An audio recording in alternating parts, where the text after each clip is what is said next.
সবাইকে ঈদুল আজহার শুভেচ্ছা, ঈদ মুবারক।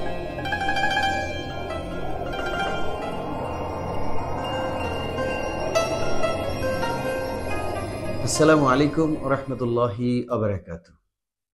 নরসিংদীবাসী এবং বাংলাদেশ এবং দেশের বাইরে থেকে যারা আমাকে অনলাইনে শুনতে পাচ্ছেন, সবাইকে ঈদুল আজহার শুভেচ্ছা, ঈদ মুবারক। পাশাপাশি আপনাদের সবার কাছে আমার একটি কথা শেয়ার করতে চাই। ছোটবেলা থেকে যখনই আমার বাসায় কুরবানি দেয়া হতো, অনেক আগে থেকেই আমি আমার বাসার কুরবানিগুলা আমার নিজের হাতেই কুরবানি দিয়ে থাকি। আর বন্ধু-বান্ধব, সমাজ, এলাকাবাসী যখন আমরা কুরবানি কিনতে যাই, তখন অনেকে কুরবানি পছন্দের পাশাপাশি এটা কত কেজি ওজনের গোশত হবে এই নিয়ে আলোচনা করে থাকি।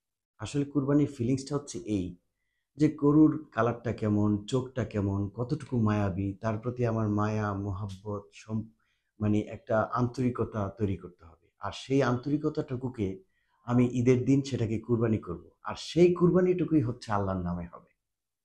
তো এখানেই হচ্ছে আল্লাহ পাকের নৈকট্য, সন্তুষ্টি পাওয়া। এখানে এই কথার মাঝখানে আবার আরেকটি কথা থেকে যায় যে আমি আজকেও যখন আসরের নামাজ পড়ার সময় একজনকে জিজ্ঞেস করতেছিলাম যে, "ভাই, আপনি কুরবানি দিচ্ছেন কার নামে?" তো বলতেছে, "আমার বাপ চাচার নামে।" তো আমি বললাম যে, "না, কথাটা তো হয়নি। আপনি তো কুরবানি দিচ্ছেন আল্লাহর নামে, আপনার বাপ চাচার পক্ষে।" তো যারাই আমার কথা শুনতে পাচ্ছেন, আমরা আসলে অনেক কিছু জানি, আবার অনেক কিছু মানি না। অনেক কিছু মানি, দেখে মানি।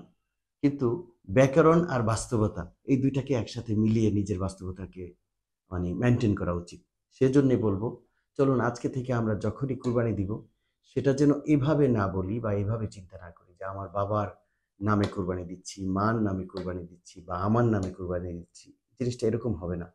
হবে সকল কুরবানি দিচ্ছি আমি আল্লাহর নামে, বাট আমার পক্ষে, আমার পরিবারের পক্ষে, আমার দাদার পক্ষে কথাটা আসবে এইভাবে। সবাই ভালো থাকবেন।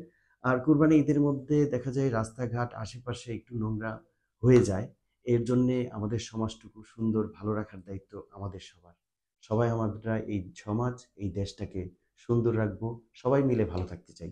ধন্যবাদ সবাইকে। ঈদ মোবারক।